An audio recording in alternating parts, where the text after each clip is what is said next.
incluso también ya lo hemos visto cuando hablamos de esterilización, ¿no es cierto? Habíamos dicho que para que el instrumental esté ya listo para poder ser usado, va a pasar por un proceso de lavado, que habíamos hablado de los tipos de lavado, ¿no es cierto? Que había los lavados manuales, había los lavados también con máquinas ultrasónicas, los acondicionamientos, que ya vamos a ver el acondicionamiento de qué se trata, pero igual es prácticamente el proceso de acomodar, por eso se dice acondicionamiento del material en las diferentes cajas, la identificación del material, que ya vamos a ver que las cajas se dividen de acuerdo a la cirugía también, porque cada cirugía va a tener contemplado un material estricto para cada procedimiento que se va a realizar. Así cuando ustedes estén en su internado van a escuchar, doctor, cirugía mayor, sí, cirugía menor, sí. Doctor, le sirve una caja chica o una caja grande, etcétera, y cada una de esas cajas tiene cierta cantidad de instrumentos que se van a utilizar. E incluso, obviamente, también hay instrumentos que están separados, que pueden ser algunos instrumentos especiales, entre comillas, que cuando uno los necesita, los pueden tener separados para adherir y hacer esa caja chica, por ejemplo, una caja grande o una caja mayor. Y por último, el proceso de esterilización, que como ya habíamos visto, en nuestro caso, si estamos hablando de instrumental en sí, de los instrumentos quirúrgicos, va a ser por esterilización física, ¿no es cierto? Por el autoclave principalmente. Ahora, en el caso de lavado, por ejemplo, que sería la etapa 1 de la preparación del material, obviamente un tema bien importante y de hecho siempre hay que tener el cuidado nosotros como parte médica o parte del equipo quirúrgico que estamos en campo, cuando hacemos el retiro o entregamos el bisturí a la licenciada, a la instrumentadora o instrumentador, es que ellos sacan en primera instancia, cuando ya está por terminar la cirugía, incluso preguntan, ¿ya no va a ocupar más bisturí frío? Ya no. Entonces automáticamente ellas agarran y retiran la lámina y apartan todo el material cortopunzante hacia un lado de la mesa. Ya vamos a ver que hay dos tipos de mesa, lo apartan en la mesa más grande que se llama mesa de riñón, para poder evitar así accidentes. Vale decir, no solamente lámina de bisturí, las agujas que hubiéramos ocupado también, las agujas de las suturas de los hilos que hubiéramos ocupado también, entonces eso ya lo va apartando o lo van apartando para así evitar cualquier tipo de accidente. Agujas de suturas, desarmar los instrumentos, ya, si bien esta parte, por ejemplo, del desarmado del instrumento no se hace dentro de la cirugía, ya, sino que ya lo hacen, acuérdense que habíamos hablado, ¿no es cierto?, que al terminar una cirugía, la instrumentadora recoge su material y pasa por un pasillo contralateral distinto al pasillo de conexión donde están los quirófanos para poder hacer el lavado. Es ahí donde hacen el lavado y al mismo tiempo van haciendo también el desarmado del material. Colocar el material en una bandeja ultrasónica, eso se hace después del lavado, es como un pre-lavado antes de la esterilización o un relavado en realidad antes de la esterilización propiamente dicho. Esos lavados ultrasónicos, acuérdense que habíamos dicho, ¿no es cierto?, son unas cajas que tienen la característica, es como tal cual una lavadora, por ejemplo, ¿no es cierto?, que funcionan por ciclos. Entonces produce ciclos, ¿no es cierto?, lavados con agua, unos ciclos como produce la lavadora, para ayudar a cualquier tipo de fluido o alguna mancha o que haya quedado pegado al instrumento pueda salir. O sea, prácticamente es un lavado más rápido que se hace y que se coloca en esas máquinas. Lo que sí es que por lo menos no he visto que sean tan grandes, son pequeñas, por eso las tienen que colocar por pieza y las tienen que acomodar, las tienen que colocar de forma acomodada, sacarlas hasta ir acomodando ya la caja más grande. Retirar el instrumental y colocarlo en la mesa, ya lo van colocando, ellos obviamente tienen una mesa especial, todo este proceso ya lo hacen en la sala de esterilización, o sea, esto ya no se hace prácticamente dentro del quirófano. Esto es cuando ya hemos salido de la sala de esterilización para hacer todo este proceso hasta que pasa a la etapa 2, que ya es prácticamente la etapa de acondicionamiento. En la etapa de acondicionamiento, para que esté preparado el material, primero hacen la codificación de los instrumentos. No se olviden, como en cualquier institución, todo lo que forma parte de una institución está codificado, o sea, tiene un número o por lo menos tiene una señal para que ellos sepan cuántos son los materiales que han ingresado. Eso es bien importante, especialmente para nosotros. ¿Por qué? Porque si entran 10 pinzas o 20 pinzas, tenemos que asegurarnos que las 20 pinzas salgan del acto operatorio. Porque si una pinza se pierde, es como una gasa, ¿no es cierto? O alguna vez nos ha pasado incluso que se pueda quedar hasta una tijera, se han quedado hasta 3 instrumentos quirúrgicos. O sea, lo que pareciera que es imposible puede pasar, por más que tengan el tamaño que tengan. Lo que han visto ustedes acá son exactamente los mismos que nosotros utilizamos en quirófano. Entonces a veces se pueden llegar a quedar las pinzas. Entonces es importante hacer la codificación. Ya vamos a ver más adelante, les voy a mostrar. Siempre hay una lista y con esa lista ellos van codificando o van revisando que tengan el material según la caja y según el código que tenga cada instrumento. Lista estándar y tipo de instrumental por caja, que como les decía, les voy a mostrar más adelante un ejemplo de caja mayor. Ustedes van a ver en su libro, hay más o menos como unos 7 u 8 tablas de las cajas. Revísenlas, revísenlas. Como les digo, no es algo que sea estricto. De hecho, ni las instrumentadoras se saben de memoria qué hay en cada caja. Estamos hablando de que en cada caja va a haber 3 pinzas Kelly, 2 pinzas Kocher, 2 pinzas de disección, una anatómica y una con dientes, etc. Entonces, para eso necesitan su lista, porque estamos hablando de muchas cajas que van a acomodar. Entonces, no es que algunas obviamente ya se lo saben de memoria, pero después la mayoría utiliza las listas, porque esas listas ellas las tienen a vista para ir armando la caja y para poder evitar cualquier tipo de error. Otra cosa también que es importante en el momento de la acomodación, los instrumentos más pesados los colocan al fondo y encima lo que van a hacer más livianos, y luego colocan también las gasas y las agujas por encima de la caja para luego ya taparla y tenerla lista para poder introducirla a la máquina de esterilización. Importante asegurar que la caja también viene a ser de acero inoxidable, esas cajas metálicas, ¿no es cierto?, donde colocan el material, esté bien cerrada, no puede estar con la tapa muy arriba o muy abajo, porque si no se pierde el proceso de esterilización. No se olviden que esa caja, una vez esterilizada, no se abre sino ya hasta el acto operatorio. O sea, no es que sale del autoclave y la licenciada lo abre para ver si esterilizó. No. Entonces se tienen que asegurar en ese momento, antes de meterlo a la esterilización, al autoclave, de que está realmente acomodado y que después de eso ya recién va a salir o se va a abrir directamente en el acto operatorio. No se abre antes. Anotar el tipo de caja, ahí ya lo vamos a ver de acuerdo al tipo de cirugía, por eso les decía si es una cirugía mayor, una cirugía menor, una cirugía de canalización pediátrica, canalización adulto, una caja de curación, una caja de parto. Ya van a ver ustedes también en el tema de partos, por ejemplo, hay caja para parto, hay caja para cesárea. Entonces automáticamente ya ellas ya saben, va a entrar a una cesárea, van y sacan su cajita de parto que ya está acomodado con el material indispensable para ese tipo de cirugía. O sea, ya lo tienen listo. Y ya no se preocupan directamente en ir y revisar el material, sino simplemente llevarlo hasta quirófano, abrirlo y acomodarlo ya en las mesas que van a tener ahí. Importante, la fecha de esterilización. No se olviden que por más que esté esterilizado no significa que va a durar toda la vida. Ya, o sea, tiene su fecha de caducidad también la esterilización.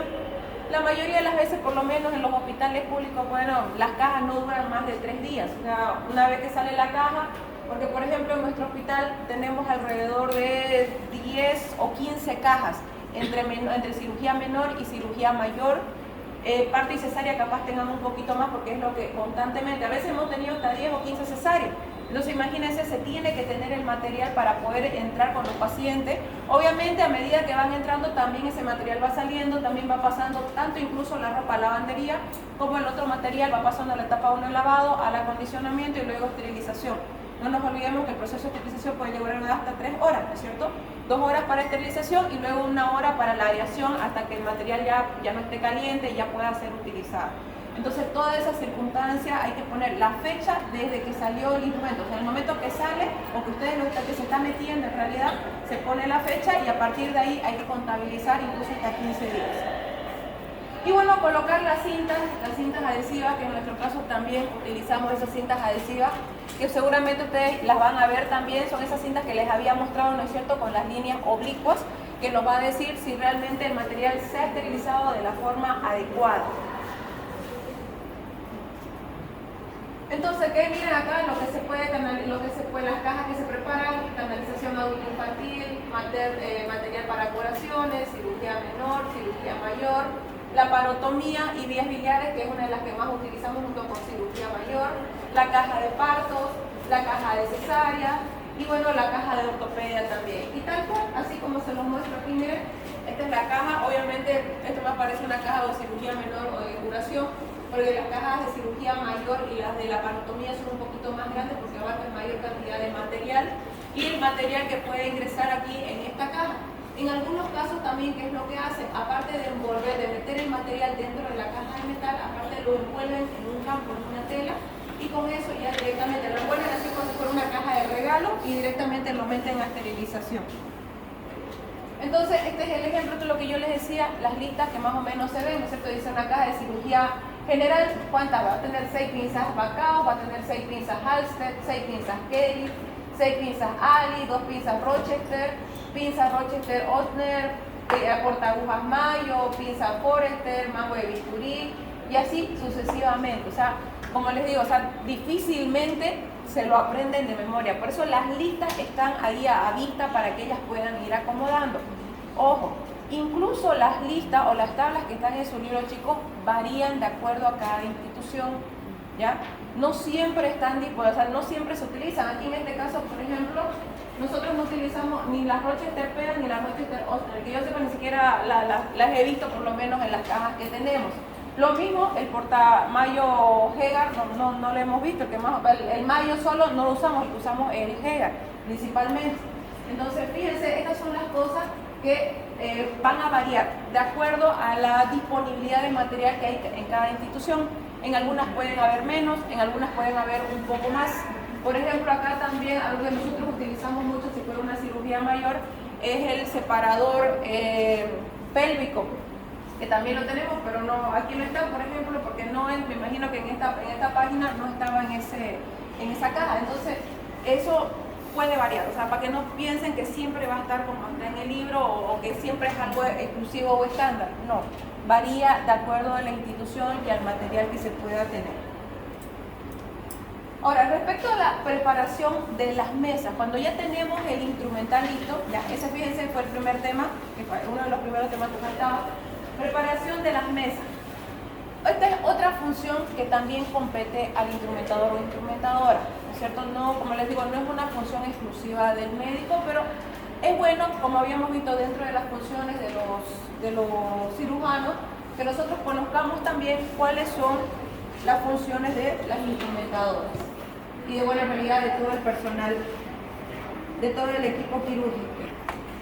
Entonces, cuando hablamos de preparación de las mesas, que vamos a tener dos mesas, la mesa de riñón y la mesa de mayo, estamos hablando de las maniobras que se realizan para vestir, porque eso también es una rutina, es un protocolo, así como ustedes han visto, ¿no es cierto?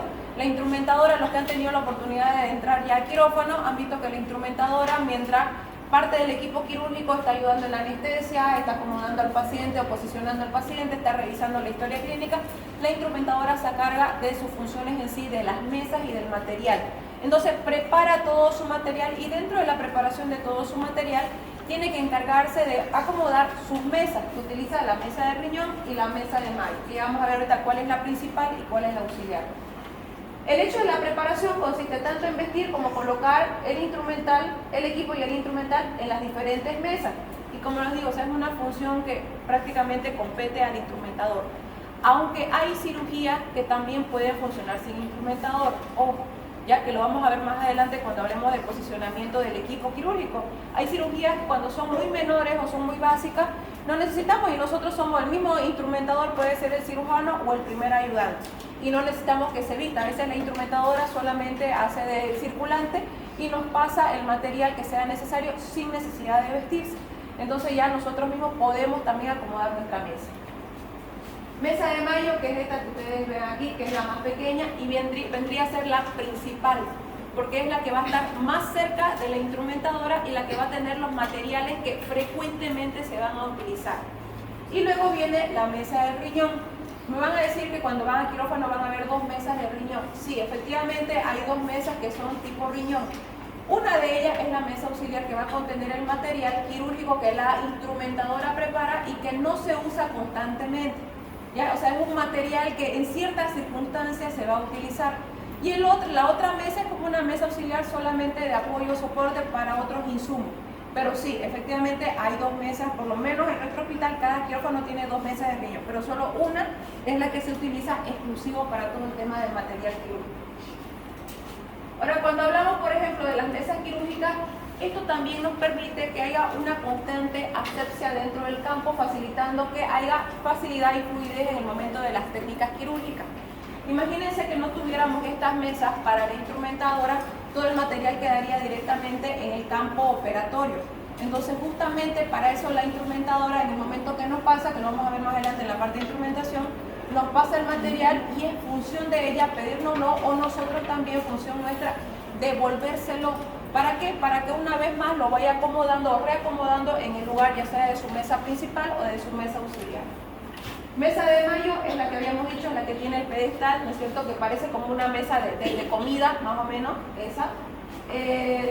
La altura va a depender obviamente de la mesa operatoria, dependiendo de qué tamaño está la mesa operatoria, porque esa es la que se acerca a los pies, ya vamos a ver también dependiendo del tipo de cirugía.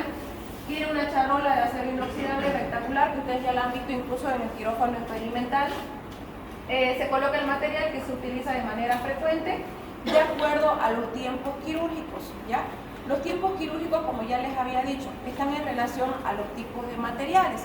Ya vamos a ver cuando hablemos de transoperatorio en sí, ya en qué consiste cada tiempo operatorio, pero prácticamente son los que están en relación con los instrumentos. No se olviden que dentro de los instrumentos que habíamos dicho que tenemos los de campo, los de diéresis, los de hemostasia, los de disección, aprehensión, entonces más o menos los tiempos quirúrgicos siguen esa misma secuencia de los materiales. Es por eso que ya la instrumentadora, cuando ya conoce y cuando es experimentada incluso, ella ya sabe que después de cortar va a ser hemostasia, o después de cada corte va a haber hemostasia. Sabe que después de cada hemostasia va a haber disección, o incluso si está ingresando sabe que va a haber disección. Entonces automáticamente ya ella va preparando el material que el cirujano o el primer ayudante van a requerir. Mesa del riñón, la forma semilunar, que es la anterior que les mostré también, que es la más grande. Contiene el material que no se usa de forma frecuente durante la cirugía, pero que se va a usar, no frecuentemente, pero que así en algún momento, en algún tiempo operatorio lo vamos a utilizar. Ahora aquí en la mesa de mayo, fíjense, el procedimiento de vestir, tienes una funda especial dentro del paquete de ropa, ¿no es cierto? Que habíamos hablado que vienen las pillas, vienen las batas estériles, vienen las gasas, las compresas y los campos operatorios. También viene la funda para vestir la mesa de mayo, ¿ya? En este caso, por ejemplo, tal cual, es como una funda, ¿ya? Aquí, por ejemplo, el circulante le ayuda para que pueda vestir. En algunas circunstancias utilizan una funda y aparte utilizan un campo extra para colocarlo encima. Y en algunas circunstancias ya la charola viene con la vestida o con la funda estéril para colocar directo. Ya, con ayuda de la circulante lo termina de acomodar. Ahora, la disposición de los instrumentos dentro de la mesa de mayo va a estar, como les digo, en relación a los tiempos quirúrgicos. Pero a veces puede haber cierta variación. Ya ustedes van a ver, en el libro, por ejemplo, hay una forma, incluso que lo toma en cuenta dependiendo de qué lado se encuentra la instrumentadora, porque eso es cierto. Cuando la instrumentadora se encuentra al lado derecho, por ejemplo, del paciente, al frente diagonal al cirujano, o se encuentra del lado izquierdo, entonces en teoría si la mesa se mantiene estática, si ella necesita un instrumento de diéresis, por ejemplo, ya no le va a quedar en el mismo lugar. Entonces prácticamente la disposición puede variar.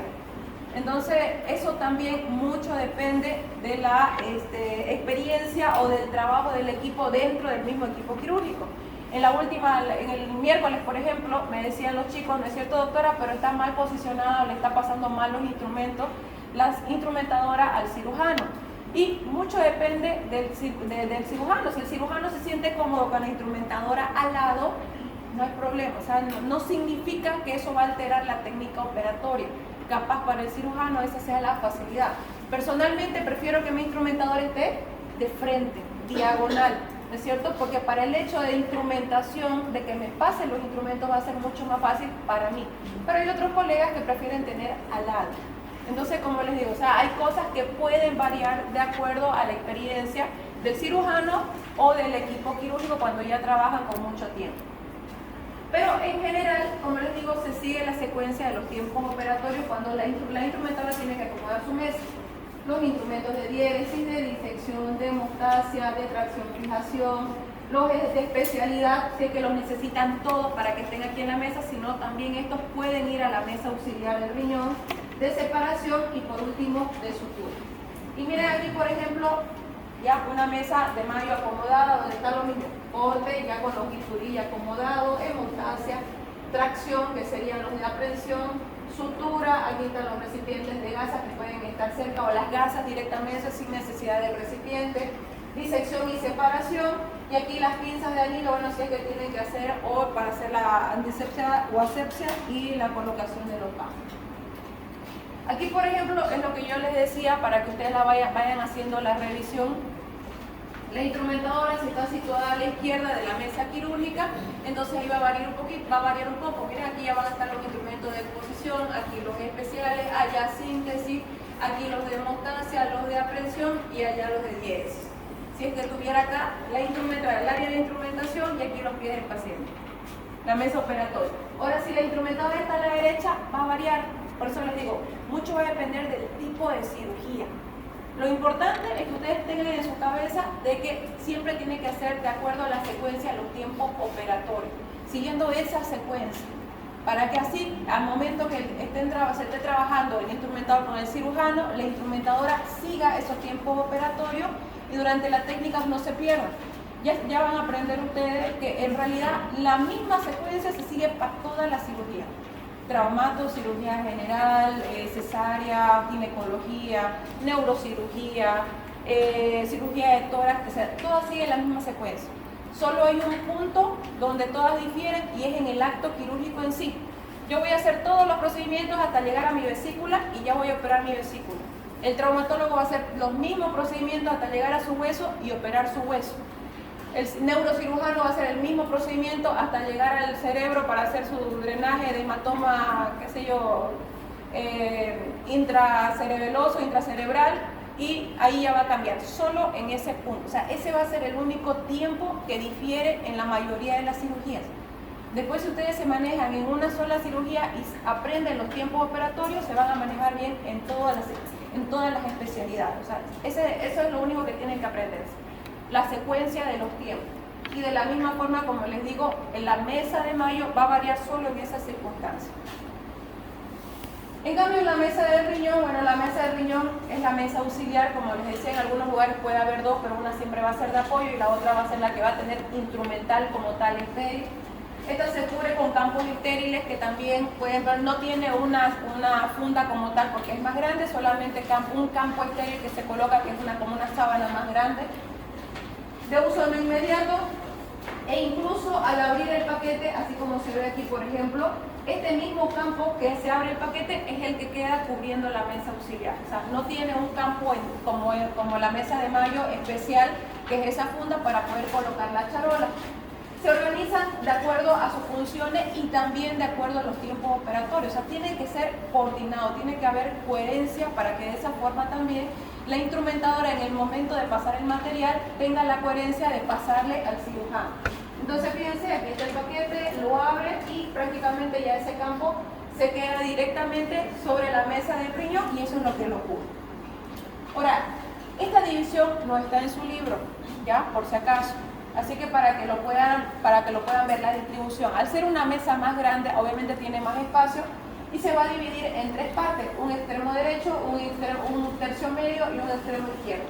El extremo derecho, por ejemplo, es el que contiene prácticamente las gasas, las agujas, bisturí, sonda, que no son de utilidad en ese momento, ya saben, es cuando se le acaba lo de la mesa de Mayo, saca de la mesa auxiliar y coloca la mesa de Mayo, y así sucesivamente. Pero ese va a ser el lugar de ese tipo de instrumental. En la parte central se divide en dos, que ya prácticamente es el que está en relación con los tiempos operatorios. La anterior y la posterior, o sea, arriba y abajo. La parte de arriba, los de diéresis y los de especialidad dependiendo del tipo de cirugía, los de síntesis y las palanganas. Y aquí en la parte posterior, los de fijación, las pinzas de campo, hemostasia, tracción, separación. O sea, ojo, son aquellos instrumentos, ejemplo, de hemostasia que no estoy utilizando en ese momento de la cirugía, pero ojo, también tengo instrumentos de hemostasia en la mesa de Mayo. Por ejemplo, en la mesa de Mayo no van a entrar las 6 pinzas Kelly, ¿ya? Pondrá la instrumentadora 3.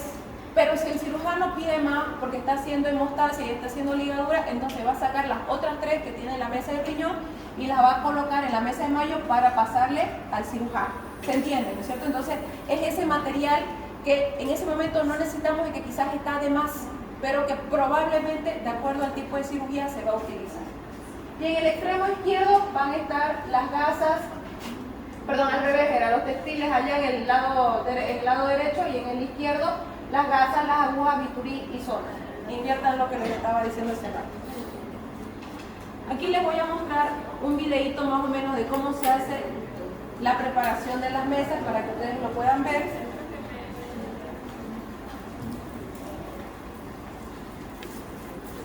Ahí está la albumita que les decía, miren ya con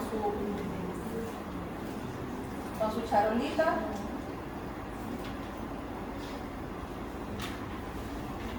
Como les decía, en otras circunstancias, aparte de esa, colocan incluso otro campo encima, ¿ya? Todo depende.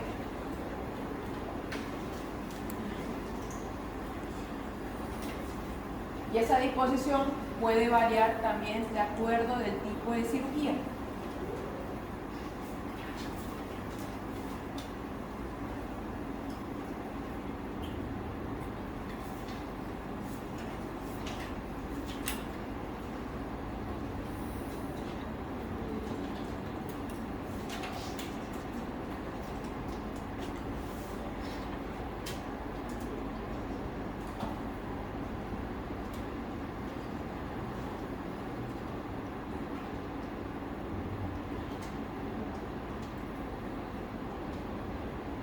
Ahí el primer tercio que sería el derecho.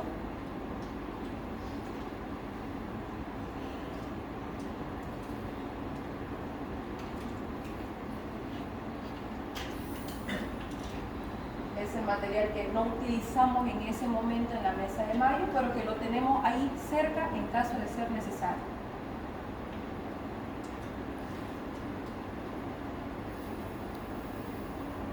Y ese es del lado izquierdo. ¿Quedó claro eso? Bien. Ahora, la instrumentación como tal, ¿ya? La instrumentación, como les decía, no son más que es el traspaso de material, es la forma de cómo la instrumentadora y viceversa, los cirujanos se traspasan los diferentes materiales. En este caso, una vez más, obviamente la función de la instrumentadora va a ser pasar el material, ¿no es cierto? Y de la forma adecuada al cirujano, que ya lo hemos estado practicando, ¿no es cierto? Porque hay ciertas circunstancias en las que el cirujano, ya lo vamos a ver, ni siquiera tiene que mirar lo que le está pasando, directamente solamente tiene que pedir colocar la mano y es función de la instrumentadora pasar el material de la forma adecuada para que directamente le pase y empiece a trabajar sin necesidad de estar cambiando de posición. Entonces los componentes del equipo quirúrgico conocen las maniobras básicas y lo ejecutan siempre de forma racional, eficiencia y rapidez. Al momento de solicitar los instrumentos, el cirujano y el primer ayudante son los que dan principalmente las órdenes. Si bien el segundo ayudante no emite órdenes como tal, ¿ya? Muchas veces el segundo ayudante o el cirujano puede solicitar el material para el segundo ayudante, ¿ya? No son cosas que se cumplen así a cabalidad, ojo, porque a veces nuestro segundo ayudante igual puede pedir licenciada gasa y le va a dar gasa, o licenciada una pinza Kelly y le va a pasar la pinza Kelly. Pero bueno, si nos vamos a la parte así técnica y teórica que nos dicen, en teoría no debería, pero sí puede, hay que ser realista y sí puede. Y también podemos utilizar abreviaciones. Personalmente yo utilizo abreviaciones, o sea, no digo, por ejemplo, bisturí, a veces dicen bisturí. Y ya la licenciada sabe que es bisturí. Incluso algunos colegas no dicen bisturí tampoco, dicen frío, que significa bisturí frío. Ya lo vamos a ver más adelante también, que incluso los gestos, a veces ni siquiera tenemos que pedir. Podemos hablar directamente con señas, que es una parte bonita, la verdad, de la cirugía, porque eso demuestra la conexión y el trabajo de coordinación que se hace. El cirujano, como cabeza del equipo, siempre tiene que exigir a la instrumentadora o instrumentador que conozca las técnicas. Esto es importante. A veces siempre tenemos problemas cuando son instrumentadoras nuevas, pero obviamente como cualquiera van a aprender. No crear problemas de velocidad, eso es cierto, porque a veces le exigimos la rapidez para que nos pasen el material y en la rapidez a veces puede haber problemas, es lo que yo les decía. O sea, nosotros, por lo menos yo no les voy a evaluar rapidez, pues no les puedo exigir de la misma forma si recién están aprendiendo. A final de año sí les voy a exigir, ¿ya? Pero ahorita no. La idea es primero prepararse, aprender. Esa es la idea principal, que conozcan la técnica y lo hagan de la forma adecuada. Dar órdenes con tiempo, eso también es importante. Y eso nos pasa mucho porque prepárese una pinza Kelly, los que han escuchado, ¿no es cierto? Prepárese esto. prepárese gasa, prepárese esto. ¿Para qué? Para que la instrumentadora lo tenga listo y en el momento que se lo pida, ya directamente nos pase. Extender la mano en posición y obviamente ya la instrumentadora tiene que alcanzar el instrumento sin ni siquiera que nosotros tengamos que mirar, directamente nos toca confiar que es lo que nos va a pasar la instrumentadora. Y bueno, siempre devolver el material a la mesa operatoria para que la instrumentadora lo recoja. Ahora, este tema del lenguaje de señas es bien interesante también porque es un medio de comunicación que emplea un canal gesto-viso-espacial. No hablamos, directamente nos comunicamos con señas. ¿Ya? Es bien interesante. Según, no es bueno que el cirujano lo haga, yo lo hago. Personalmente lo hago, porque me parece interesante o a veces incluso utilizo las dos cosas, verbal y señas. ¿Ya? ¿Por qué? Porque me siento más segura de que me va a pasar el instrumento que yo necesito. Hay algunas instrumentadoras, por ejemplo, especialmente las nuevas, que no conocen todavía el lenguaje de señas. Entonces uno les dice, qué sé yo, tijera o directamente les muestra y dice, ¿necesita tijera? O sea, duda. Entonces a veces es bueno directamente nomás nombrarles el instrumento. La instrumentadora, bueno, ya saben, conoce el instrumento, la técnica, proveer el instrumento adecuado al cirujano. Entonces hay algunos instrumentos que son entre los más básicos que tienen sus señas específicas. Miren, por ejemplo, pinza de disección. Cuando hablamos de pinza de disección o anatómica sin diente, esta es la señal. Si hablamos de pinza con diente, esta es la señal. ¿Ya? Por ejemplo, Listen, con diente. Ya saben, le estoy mostrando que necesito una pinza con diente. O pinza de disección, pinza anatómica. O directamente anatómica. ¿Qué estoy haciendo? Estoy utilizando abreviatura, estoy utilizando voz y utilizando gestos. ¿Ya? Misma situación, bisturí, por ejemplo, bisturí, la seña de cortar, ¿ya? Más o menos es así, seña de cortar, con los dedos flexionados, ¿ya? Y el dedo pulgar y el dedo índice juntos, como si tuviéramos tal cual el bisturí en la mano derecha, ¿ya? Y hacemos la seña de cortar, esa es bisturí. Tijera, bueno, no hay cómo se equivoquen con tijera, ¿ya? Aquí, por ejemplo, pinzas de aprehensión. Este signo, o este gesto, perdón, puede servir para pinza Ali, pinza backup, pinza Kocher, pero muchas veces preferimos decirle nomás con el nombre porque a veces, como les digo, mucho depende del tipo de la persona o con la instrumentadora o instrumentador con el que estemos trabajando. Entonces, esta forma, ¿ya? Pinza de aprehensión, ¿ya? Esta es la pinza de aprehensión, de esta forma. Cuando pedimos pinza backup, misma situación, pero el dedo pulgar lo ponemos entre el dedo índice y el dedo medio. Backup. Pinza de campo. ¿Ya? Como le digo, por eso es importante que para eso tenga que conocer. Ahora, en este caso, por ejemplo, y tomar en cuenta, importante, no nos olvidemos que la pinza backup o pinza de campo tiene sus puntas muy finas.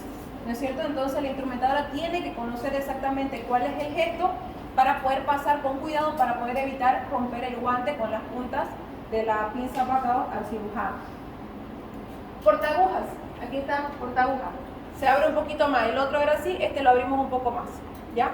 Portagujas. Aquí, por ejemplo, en este caso, no es solamente el portagujas, sino que cuando hacemos ya este gesto significa ya portaguja montado. ¿Qué quiere decir? Montado con la aguja, así. ¿Ya? O sea, en teoría esto representa la aguja, ¿ya? Por eso es que hacemos este gesto, portaguja, o también a veces que no le decimos portaguja, sutura. Al decirle sutura, la instrumentadora ya sabe que es la pinza con la aguja montada.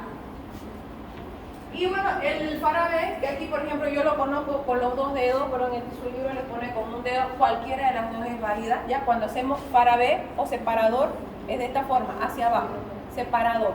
¿Ya? Con un dedo o con los dos dedos. Separador, ojo, pero es el parabé, separador de parabé. Otro gesto interesante, el hilo de ligadura, ya, de esta forma. Ya, eso es cuando nos ponen hilo de ligadura en mano, de esta forma. Miren, la mano colocamos y la instrumentadora viene y nos coloca el hilo de ligadura. Bueno, que aquí no se ve mucho, pero es así. Nos coloca el hilo de ligadura sin aguja, solamente el hilo para ligar. Vale decir lino, algodón o seda, el que tenga obviamente ese momento para ligar, ligadura, ¿ya? Ojo, hay otra que a veces también decimos que es ligadura montada. Cuando decimos ligadura montada, en general nos pasa una Kelly o una halter con el hilo agarrado de una de las puntas, solamente la puntita. Entonces en ese caso ya no tiene que pasar directamente en la mano, ¿es cierto? Directamente en la mano porque no está pasando la pinza. Pero cuando solo queremos ligadura en mano, hacemos la seña y directamente la instrumentadora nos pasa en esta forma. Y por último, gasas, que también, que es fácil, solamente gasas. Ya directamente la licenciada o el licenciado sabe de que mirando hacia abajo y haciendo este gesto hacia abajo es gasas. ¿Ya? ¿Alguna pregunta hasta ahí, chicos? Después de las posiciones quirúrgicas, ojo, tengan cuidado aquí porque, por ejemplo, cuando hablamos de posición quirúrgica, ¿ya? Y así lo he buscado también en varios libros, posición quirúrgica en sí se refiere al paciente, la posición que va a adoptar el paciente para su cirugía. Y disposición quirúrgica ya se refiere a la posición del equipo quirúrgico como tal. Entonces, para que ustedes se acuerden, posición quirúrgica referente al paciente y disposición quirúrgica referente al equipo quirúrgico. Ahora, ¿por qué es importante la posición quirúrgica? Igual dirán, no, el paciente directamente lo echamos y que quede el paciente y ya lo acomodamos durante la anestesia. No. Es importante, ¿por qué? Porque la cirugía, dependiendo del tipo de cirugía y el tiempo que podamos tardar, durante ese tiempo el paciente puede sufrir de ciertas complicaciones. Y ahí, ¿por qué dice después el paciente, doctora, ¿por qué me duele el cuello? Doctora, ¿por qué me duele el hombro? Doctora, ¿por qué me duele la pierna? Y eso mucho depende de la posición que uno lo coloque al paciente y cuando no tenemos la prevención de colocar cosas blandas o armadas en las zonas de mayor presión cuando se coloca el paciente en algún tipo de posición forzada. Estas posiciones de colocar al paciente, la forma ideal es colocarlo cuando va a hacer anestesia general, cuando ya está anestesiado o cuando se le va a hacer una anestesia raquídea o una anestesia peridural. Ya, o sea, no lo puedo colocar primero al paciente y después anestesiarlo. No, tengo que anestesiar primero al paciente y luego colocarlo en la posición. Esa es la forma correcta. Importante, fácil acceso al campo operatorio. Si yo lo coloco en la posición correcta, va a ser más fácil para mí operar. Voy a tener mucha más facilidad para hacer la técnica quirúrgica. Prevenir, ¿qué dice? No lo leo. A preservar la intimidad del paciente, siempre, eso es importante, siempre preservar la intimidad del paciente. Incluso a veces pasa de que en el ajetreo, y a veces lo he visto más, incluso para que vean, los varones siempre preservan más la intimidad del paciente. Licenciada, un campo para tapar a la paciente y obviamente tapan las partes íntimas tanto en mujeres como en hombres. Entonces siempre eso es importante, ¿por qué? Porque en las diferentes posiciones y las posiciones forzadas que necesitamos hacer hay que cubrir al paciente. Fácil administración de anestésico, eso es algo importante. Ya sea cualquier posición que sea, siempre la vía de administración de medicamentos tiene que quedar expedita. ¿Ya? Porque no se olviden que durante la cirugía el anestesiólogo va a seguir administrando medicamentos, ¿no? O sea, los medicamentos que administran no son para las 3 o 4 horas de cirugía. Los medicamentos tienen su tiempo de duración, como ustedes están viendo en farmacología, ¿no es cierto? Entonces, cada 30 minutos su relajante muscular, ¿no es cierto? E incluso algunos utilizan también los sedantes de forma continua o utilizan sedantes para evitar que el paciente se despierte en media cirugía de acuerdo a cada tiempo. Entonces eso depende de cada técnica anestésica que utilicen también. Mantener la función respiratoria, importante, ¿ya? O sea, yo tengo que preservar que mi paciente tenga la vía aérea permeable y que tenga una buena ventilación. En algunos casos, por ciertas posiciones forzadas, es complicado, pero para eso obviamente ya el anestesiólogo también o aumenta a veces la capacidad de ventilación con la máquina de anestesia o administra algo más o le ponemos alguna otra posición, pero siempre es importante que eso se mantenga bien. ¿Por qué? Porque si no ahí vienen las atelectasias, los broncoespasmos, etc. O sea, ya las complicaciones respiratorias. Minimizar el compromiso circulatorio y es ahí el tema de los puntos de presión que ya vamos a ver más adelante con las posiciones forzadas. Entonces, donde yo sé que va a haber punto de presión y mi cirugía va a tardar mucho, tengo que acolchonar ese lugar para poder evitar las úlceras por decúbito porque pueden aparecer y el paciente después dice, doctora, me duele aquí. Doctora, ¿por qué me está doliendo esto? O sea, el paciente, si bien ese rato está durmiendo, ¿no es cierto? Después de la cirugía también refiere las molestias. Misma circunstancia con las lesiones de los nervios periféricos, por eso tenemos que cuidar las zonas periféricas. ¿A qué me refiero? Pies, los, ¿cómo se llama? La parte de los brazos también, toda la zona periférica, para evitar que el paciente tenga cualquier tipo de molestia. Menor presión de piel, huesos y articulaciones. La temperatura corporal, siempre cuidar la temperatura del paciente. No se olviden que el paciente tenemos que mantenerlo con una temperatura de 21 grados centígrados, que él no sufra de hipotermia. O sea, no importa si nosotros nos hace calor, lo importante es el paciente. Y bueno, es importante que si nosotros cumplimos con todos estos criterios durante la posición quirúrgica del paciente, vamos a tener menos complicaciones postoperatorias. Ahora, todo esto obviamente está en relación con la mesa quirúrgica, que es la herramienta en sí para la intervención quirúrgica.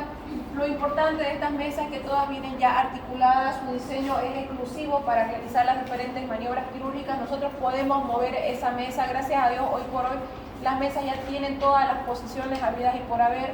Incluso, como ustedes han visto, son articuladas, se sacan las pierneras, se sacan los brazos, entonces uno puede acomodar al paciente de acuerdo a las diferentes necesidades. Consta de una mesa, articulaciones, bastidor y base, y bueno, también sus diferentes componentes que se los voy a dejar por acá. Ahora, importante respecto a las medidas de seguridad del paciente, ya, otra cosa que es importante también, y a veces es una de las cosas por las que operar en cualquier lado no es bueno. Entonces, tenemos que asegurarnos que el lugar donde vayamos a operar tenga mínimamente las condiciones para que yo sepa que mi cirugía va a ir bien. Mi mesa tiene que ser estable, tiene que ser confortable, a eso me voy a que tenga que tener almohadillas, tiene que estar acolchonada también, confortable y con una base electrohidráulica, que es esta de acá. ¿Qué quiere decir electrohidráulica? Que se mueva, ¿no es cierto? Que no esté rígida. Yo no necesito una mesa rígida dentro de quirófano. La medida de seguridad, la mesa en posición segura, ya vamos a ver que en las diferentes posiciones siempre es bueno fijar al paciente y siempre lo amarramos con un cinturón de seguridad. El paciente anestesiado solo se mueve con el consentimiento del anestesiólogo, también importante. No porque el cirujano me diga, acomódelo al paciente, ya vamos a empezar, venga y directamente lo acomode y después le termine sacando el tubo al paciente. No, tiene que ser con consentimiento. Doctor, voy a acomodar al paciente. Muy bien, va el anestesiólogo, agarra la cabeza del paciente, agarra su vía aérea, que en este caso puede ser un tubo orotraqueal, y recién se mueve al paciente. Eso es para poder evitar extubaciones que obviamente no se quieren porque pueden pasar. No se olviden que el paciente tiene su tubo y solamente tiene un CAF insuflado, pero ese CAF se puede romper y el paciente se puede extubar fácilmente.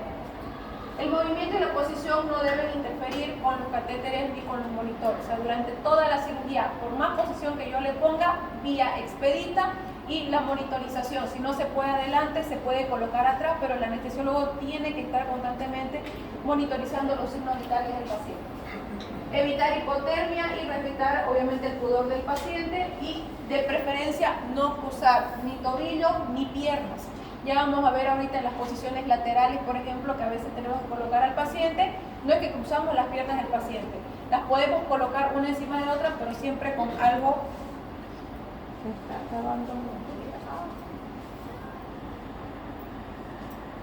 Prende el embur invertido, craque, laminectomía, litotomía, Fowler, Sims, entre las más frecuentes. Esta es la más frecuente, posición en el decúbito dorsal, que es la que la mayoría de las veces vemos, ¿ya? Cabeza y brazos, manos todos alineadas al cuerpo y los pies colgando hacia la parte de las pierneras. Esta es la parte importante acá que tenemos que tomar en cuenta. Si son cirugías largas que pueden durar más de 3 horas, los puntos de presión en los talones, en el sacro, en los codos, en el omóplato y en la cabeza. Entonces, si yo ya sé que esa cirugía va a ser larga y tengo esos puntos de presión que me pueden llegar a causar algún tipo de problema, ya sea lesión nerviosa o lesión circulatoria, acolchonar esa zona. ¿En qué tipo de cirugías utilizo esta posición? Cirugía abdominal, la utilizamos bastante en cirugía abdominal, ginecológica, urológica, cara y cuello, torácica, vascular, hombro y otra ortopedia. Porque fíjense, prácticamente esta posición nos expone toda la parte anterior del paciente. Entonces se ocupa en toda esa gama de cirugía. La posición de Trendelenburg, fíjense aquí, el paciente se inclina 30 a 45 grados, las rodillas ligeramente dobladas y se colocan hacia arriba. En algunas circunstancias nosotros, por ejemplo, no doblamos las rodillas, directamente las tenemos elevadas, pero el tema de doblar las rodillas puede ser más que todo todo fisiológico para evitar cualquier tipo de lesión. Los efectos fisiológicos que puede traer esta posición, o sea, no es solamente que yo coloco la posición y listo, tomen en cuenta que también ciertas posiciones forzadas van a producir un cambio fisiológico en el paciente, entonces el anestesiólogo tiene que estar preparado para esos cambios. Así, por ejemplo, aquí puede haber una disminución de la presión arterial en los miembros inferiores. Si va a haber una disminución de la presión arterial, probablemente el anestesiólogo vaya a necesitar colocar más líquidos para evitar esa disminución o ese descenso de presión. Trastornos isquémicos también, porque obviamente, fíjense, el retorno, la parte cardiológica, ¿no es cierto?, va a quedar inclinada, va a quedar al revés. Entonces puede haber una falla de circuito. Entonces es importante también tener en cuenta de que puede haber isquemia, porque no va a haber una buena circulación. Si no hay circulación, hay isquemia. Isquemia, ¿qué quiere decir? Una disminución de la irrigación. No va a haber que nutra ciertas funciones. Incremento de la presión arterial media y de la presión de la demanda de oxígeno. El anestesiólogo va a tener que aumentar las demandas de oxígeno, le va a tener que dar más oxígeno al paciente durante la cirugía. Descenso de la presión cerebral también, por lo tanto el paciente tiene que estar monitorizado constantemente para poder evitar cualquier tipo de complicación y obviamente por las características de la posición, mayor trabajo respiratorio. ¿En qué tipo de cirugía utilizamos? Cirugía abdominal, inferior y pelvis. Esta tren de Lemur invertida es la misma, pero ya con el paciente, pareciera que fuera al revés, ¿no es cierto? Que esta fuera la normal y la otra la invertida, pero no, para que se acuerdan. Invertida, pies hacia abajo, y el tren de Lemur normal, pies hacia arriba.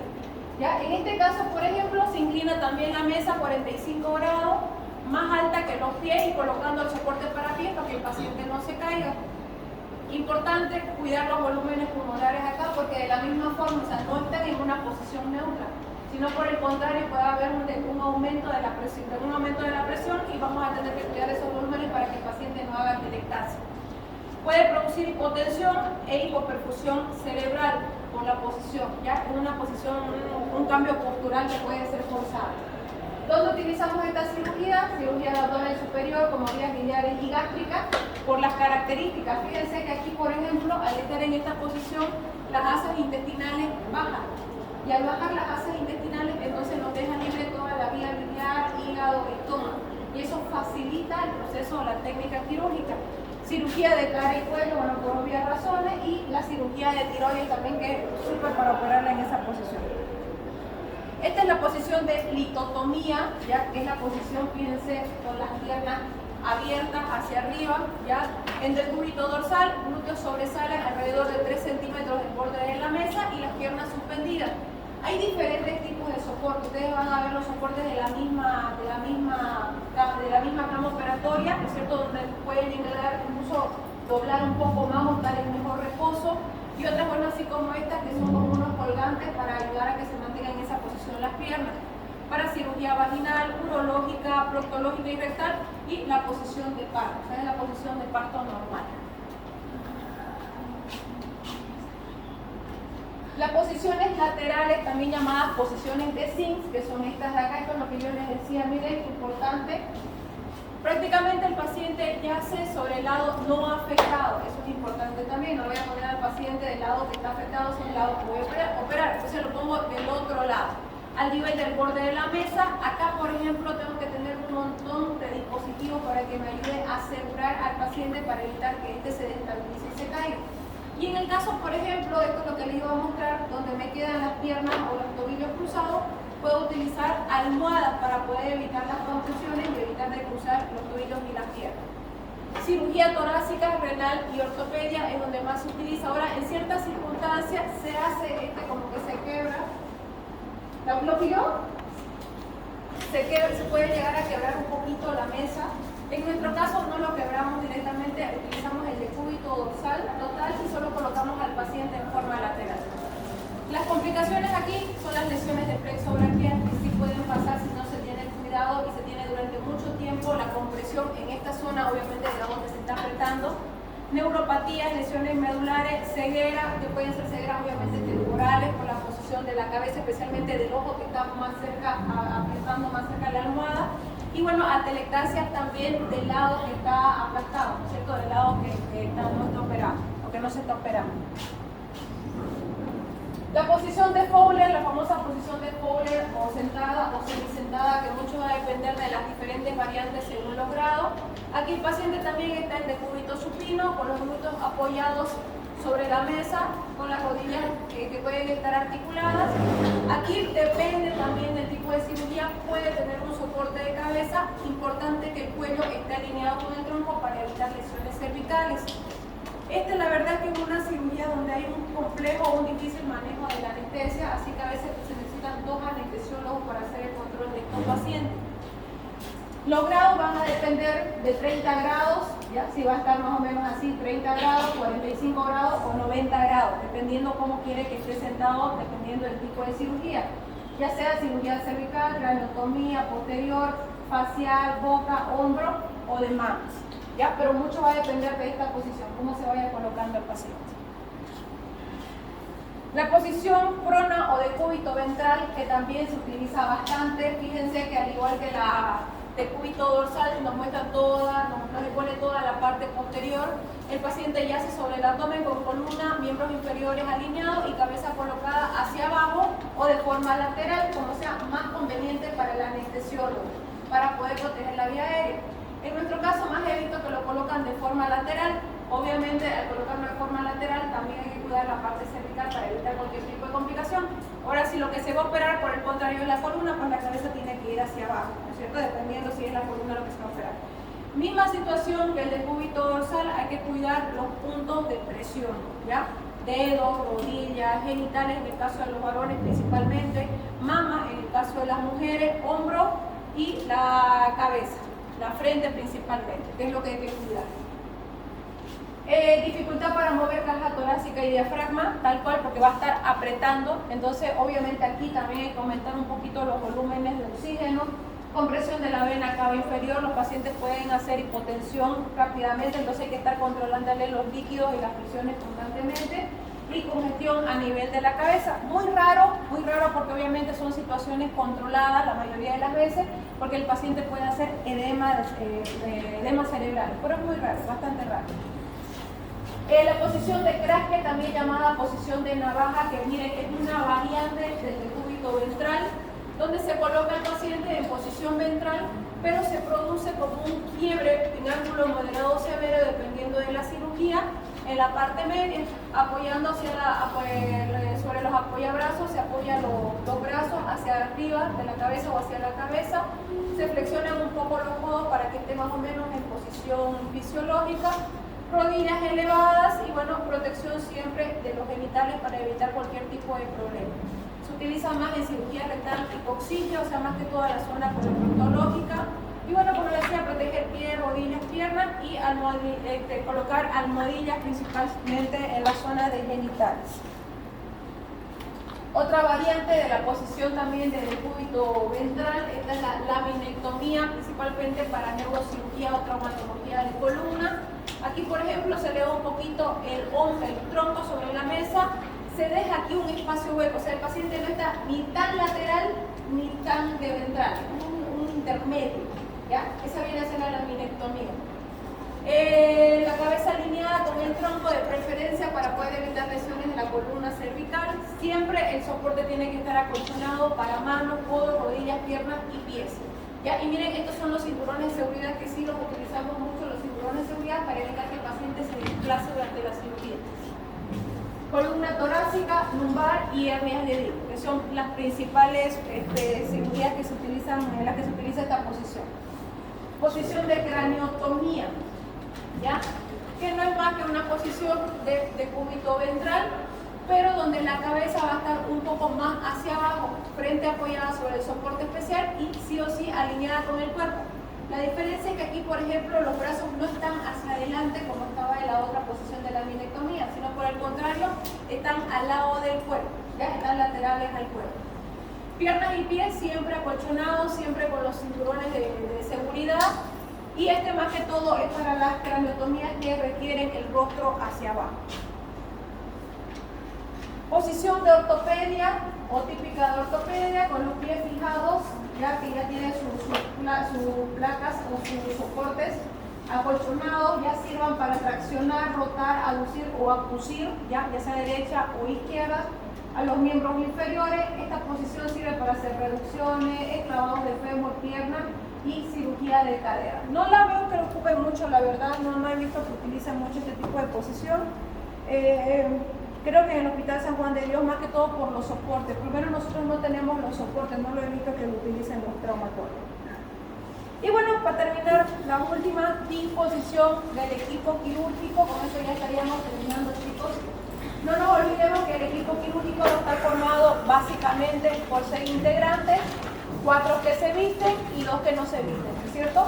En este caso, por ejemplo, los que van a tener que practicar o tener el conocimiento de la disposición, obviamente son los que se visten, porque son los que van a estar alrededor de la mesa operatoria: cirujano, instrumentador, primer ayudante, segundo ayudante.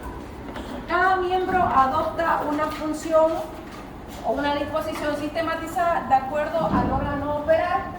Obviamente lo que más hemos hecho nosotros, lo que más van a ver ustedes, y en realidad es como que la referencia para las diferentes disposiciones, es la cirugía de abdomen. Y en esta disposición lo que hacemos es dividir el abdomen según o tomando como punto de partida el mesocolon transverso, para dividir la cirugía en supra e inframesocólico. Entonces, aquí por ejemplo tenemos allá el mesocolon, ¿no es cierto? El mesocolon transverso, aquí el ascendente, el colon transverso y el colon descendente. Entonces, este mesocolon es el que me va a dividir en el paso supramesocólico y el paso inframesocólico. Cirugías del supramesocólico son esófago, estómago, vaso, hígado, colon transverso, duodeno, páncreas, vesícula biliar. Y las que son inframesocólicas, intestino delgado, región de pelvis, colon ascendente y colon descendente. Aquí, por ejemplo, las disposiciones, ¿ya? Mucho depende, como les decía, del equipo quirúrgico como tal. Estas son, vamos a decirlo así, como que sugerencias, porque no puede variar, puede haber variación. Mucho depende de la experiencia del cirujano y del equipo quirúrgico. Pero por cuestiones básicas, ustedes se van a aprender estas, ¿ya? Piso supramesocólico, fíjense ustedes, si tenemos acá, vamos a operar la parte supramesocólica, el cirujano va a estar al lado derecho del paciente, instrumentadora va a estar en forma diagonal al paciente, al otro lado, y el primer ayudante al frente del cirujano. Esta es una cirugía donde no hay segundo ayudante. Si vamos, por ejemplo, a la inframesocólica, ¿ya? Donde el cirujano va a operar del ombligo, bueno, que no tanto del ombligo. Vamos a poner un tercio medio del ombligo, por arribita del ombligo hacia abajo, ya cambia. El cirujano puede estar del lado izquierdo, la instrumentadora puede estar al frente y el ayudante puede estar diagonal. Pero como les digo, mucho va a depender de la experiencia, ¿ya? Pero para que ustedes más o menos lo tomen en cuenta. Incluso en algunas situaciones, por lo menos yo en algunas situaciones, opero al lado derecho, por más que sea inframesocólico. Por más que sea inframesocólico, opero aquí adelante, del lado derecho, quizás por comodidad, ¿ya? Ahora, hay una variante, la vamos a ver más adelante. En la cirugía laparoscópica sí se aplica mucho este tema de la inframesocólica, porque en cirugía laparoscópica tenemos que estar de frente a la patología. Se los voy a mostrar en las otras diapositivas. Aquí, por ejemplo, en la piso supramesocólica con segundo ayudante, misma situación, pero el segundo ayudante al lado del cirujano.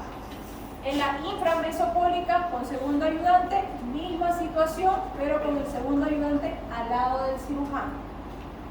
Y esta es la que les decía yo, donde en cirugías menores que no se necesitan instrumentador o instrumentadora, prácticamente solamente tenemos al cirujano y el ayudante, y ya sea el cirujano o el ayudante pueden tener la capacidad de instrumentar y pasarse el material. Entonces acá, por ejemplo, no entra la instrumentadora, pero no significa que por eso no haya cirugía, igual se hace la cirugía.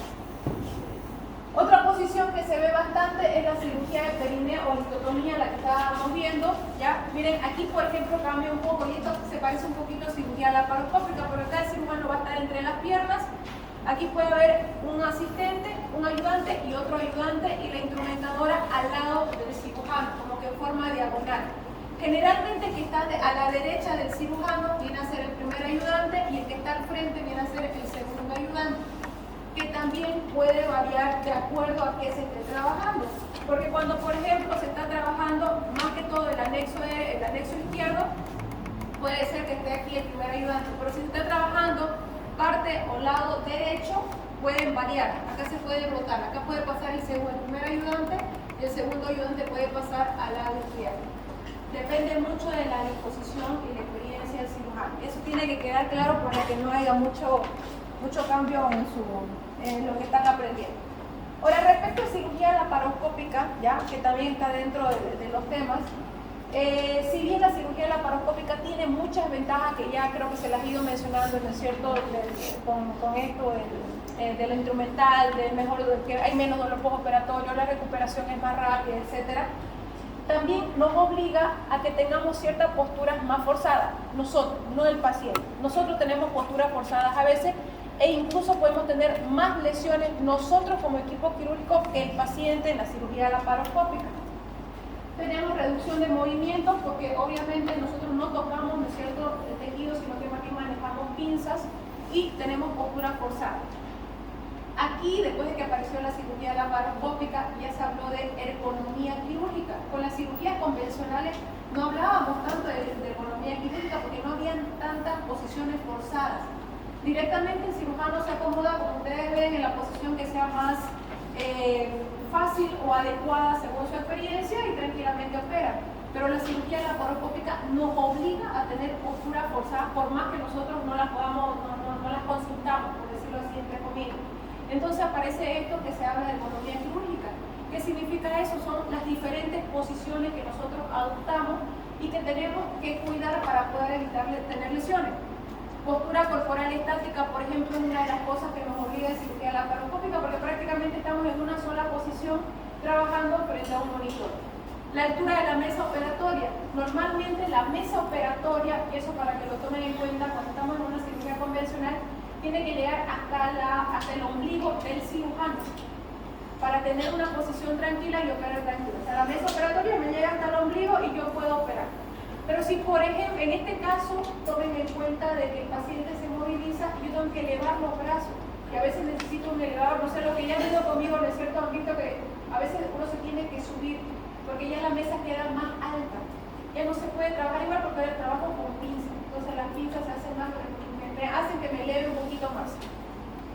El agarre del instrumental también no es lo mismo, porque ya les he mostrado, ¿no es cierto?, en el instrumental laparoscópico se utilizan como unas trabas y a veces esas trabas o esa misma posición viciosa que uno tiene no forzada puede llegar a producir lesiones de las manos. Y los pedales para poder hacer las coagulaciones, por eso que yo no trabajo con pedal, por ejemplo, trabajo más que todo con el lápiz. Ahora miren, estas son las posiciones que más se utilizan por lo menos en cirugía abdominal laparoscópica. La famosa posición americana, donde está el cirujano en el lado izquierdo, el monitor al frente. En este caso, el que interesa es el monitor. Aquí el monitor es como si fuera su instrumentadora más o menos. ¿Por qué? Porque el cirujano va a trabajar mirando al monitor, el primer ayudante va a estar al frente, el segundo ayudante puede estar aquí al lado del cirujano y la instrumentadora siempre diagonal, ¿ya? Y obviamente el anestesiólogo va a estar arriba. Y esta es otra posición que también se utiliza mucho en cirugía laparoscópica, que es la posición francesa. En este caso, por ejemplo, el cirujano está entre las piernas, ojo, y no es una posición de listotomía, solamente es una posición en decúbito dorsal, pero donde el paciente tiene las piernas abiertas. Ya, o sea, el paciente tiene las piernas abiertas y el cirujano opera acá, y en general los trócares los pone de frente, o sea, opera de frente y el monitor está de frente, acá. De esta forma trabaja. El primer ayudante puede estar aquí arriba también o puede estar al lado derecho. Es una posición similar a litotomía, pero no es litotomía, como digo, porque no se elevan las piernas, solamente se abren, nada más. Y el instrumentador está al lado del cirujano, similar a litotomía, al lado derecho del cirujano, ya que generalmente es mucho más fácil. Por aquí, por ejemplo, en este video, voy a salir un ratito acá y les voy a mostrar. Este es un ejemplo, por ejemplo, de cómo nosotros trabajamos en cirugía laparoscópica. Ahí tenemos el monitor, ¿ya? Acá tenemos digamos que la postura, el paciente, aquí estamos operando. Y importante incluso desde el hecho cómo nosotros tenemos que mirar, miren. No sé si los que han visto, por ejemplo, cirugía laparoscópica, se fijan, ¿no es cierto?, que le tengo que decir a la instrumentadora que se acerque más a la derecha, más a la izquierda, ¿para qué? Para que yo no tenga que forzar tanto mi vista. Entonces, eso forma parte de la disposición quirúrgica en cirugía laparoscópica. La distancia de mi vista hasta el monitor. La distancia de mi primer ayudante también con el monitor, porque si mi primer ayudante que está al frente de mí me tapa en el monitor, no voy a poder ver nada. ¿Ya? Miren acá, por ejemplo, la diferente postura. La mesa, la verdad que es un problema siempre, porque la mesa tiene que estar, queda por abajo, pero como las pinzas son largas, automáticamente uno tiene que elevar los brazos. Lo ideal es elevar los brazos no por arriba del hombro, pero a veces no queda por arriba del hombro y eso es lo que produce las lesiones a nivel de los hombros también, por lo menos para nosotros. Miren estas posiciones forzadas, por ejemplo, a veces nos toca así también ponernos elevadores. Y miren acá, directamente la parte de la columna también nos puede traer problemas. La posición del monitor es bien importante. Miren, el monitor no puede estar abajo porque puede traer problemas de columna cervical también. Vamos a ir más abajo acá. Importante el tema de lo de la triangulación que les decía. Fíjense aquí como cuando tomamos nosotros las pinzas, ¿ya? Eso es como si fuera su cremallera más o menos en cirugía abierta. Y bueno, a veces tenemos esos tipos de posiciones forzadas que lastimosamente nos pueden llegar a causar problemas.